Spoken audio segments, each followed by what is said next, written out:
Hello friends, പുതിയൊരു വീഡിയോയിലേക്ക് എല്ലാവർക്കും സ്വാഗതം. ഇന്ന് നമുക്ക് പുട്ടിനൊപ്പം കഴിക്കാവുന്ന നല്ല ഒരു ചെറുപയർ കറി തയ്യാറാക്കാം.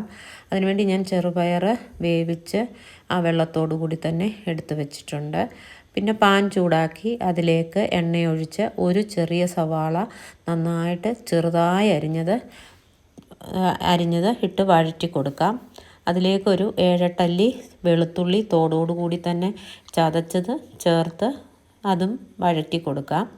പിന്നെ നമ്മൾ ഒരു പച്ചമുളക് ചെറുതായി അരിഞ്ഞത് ചേർത്ത് വഴറ്റി കൊടുക്കുന്നുണ്ട്. ഇതെല്ലാം ലോ ഫ്ലെയിമിലിട്ട് നന്നായിട്ടൊന്ന് വഴന്നു വരുന്ന സമയത്ത് നമ്മളിതിലേക്ക് 2 ടീസ്പൂൺ ചില്ലി ഫ്ലേക്സ് ചേർത്ത് കൊടുക്കും. ഈ ചില്ലി ഫ്ലേക്സ് ചേർത്ത് കൊടുത്തതിന് ശേഷം വീണ്ടും ഇത് നന്നായിട്ട് ഇളക്കി ഇത് മൊരിയിച്ചെടുക്കണം. കരിഞ്ഞു പോകാതെ നോക്കണം. ഇത് നന്നായിട്ട് മൊരിഞ്ഞു വരുന്ന സമയം നമ്മൾ ചേർത്ത് കൊടുക്കുന്നത് കുറച്ച് നല്ല ഫ്രഷായ കറിവേപ്പിലയാണ്. ഉള്ളിയൊക്കെ നന്നായിട്ട് മൊരിഞ്ഞ് വന്നിട്ടുണ്ട്. ഇനി നമുക്കിതിലേക്ക് കറിവേപ്പില ചേർത്ത് കൊടുക്കാം. നമ്മൾ സാധാരണ പുട്ടിന് ചെറുപയർ തേങ്ങാപ്പീരയും ഒക്കെ ചേർത്തുണ്ടാക്കിയിട്ട് നമ്മൾ പപ്പടമൊക്കെ ചേർത്ത് കഴിക്കാറുണ്ട്. ഇങ്ങനെ നിങ്ങൾ തയ്യാറാക്കി നോക്കണം. നല്ല ടേസ്റ്റിയാണ്. അങ്ങനെ കറിവേപ്പില ഇട്ട് കൊടുത്തിട്ടുണ്ട്. ഇത് നന്നായിട്ട് മൊരിഞ്ഞ് വരുന്നിടം വരെ നമുക്ക് ഇളക്കി കൊടുക്കാം.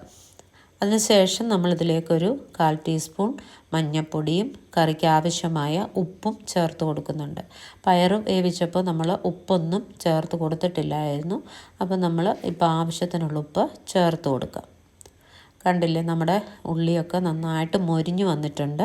ഇനി നമ്മൾ വേവിച്ച് വെച്ചിരിക്കുന്ന പയർ ആ വെള്ളത്തോടു കൂടി തന്നെ ഇതിലേക്ക് ചേർത്ത് കൊടുക്കാം. ഈ വെള്ളം പറ്റിച്ചല്ല നമ്മൾ എടുക്കുന്നത്. ഈ കറിക്ക് ഈ വെള്ളത്തോടു കൂടി തന്നെ വേണം നമ്മളിത് ഉപയോഗിക്കാൻ. അത്രയ്ക്ക് ടേസ്റ്റാണ്. നിങ്ങളിത് ഉണ്ടാക്കിയിട്ട് ഉപയോഗിച്ച് നോക്കിയിട്ട് ഇഷ്ടപ്പെട്ടെങ്കിൽ ലൈക്ക് ചെയ്യാനും ഷെയർ ചെയ്യാനും സബ്സ്ക്രൈബ് ചെയ്യാനും കൂട്ടത്തിൽ ആ ബെല്ലൈക്കൺ ഒന്ന് അമർത്താനും മറക്കരുത്. പിന്നെ ഓൾ എന്നുള്ള ബട്ടൺ കൂടി ഒന്ന് പ്രസ് ചെയ്താലേ ഞാനിടുന്ന എല്ലാ വീഡിയോസും നിങ്ങൾക്ക് കാണാൻ പറ്റത്തുള്ളൂ. അങ്ങനെ ഈ കറി ഒന്ന് തിളച്ച് വരുന്നിടം വരെ നമുക്ക് വെയിറ്റ് ചെയ്യാം. കറിയൊക്കെ നന്നായിട്ട് തിളച്ച് വരുന്നുണ്ട്. ഇനി ഇതിന് കൂടുതൽ ടേസ്റ്റ് നൽകുന്ന ഒരു ഇൻഗ്രീഡിയൻറ്റ് കൂടി നമ്മളിതിലേക്ക് ചേർത്ത് കൊടുക്കും. അതെന്താണെന്ന് വെച്ചാൽ 1 ടീസ്പൂൺ നെയ്യാണ് നമ്മളിതിലേക്ക് ചേർത്ത് കൊടുക്കുന്നത്. അപ്പോൾ ഇങ്ങനെ ഉണ്ടാക്കി നോക്കണം. അത്രയ്ക്ക് ടേസ്റ്റാണ്. കുട്ടികൾക്കൊക്കെ കൊടുക്കാം.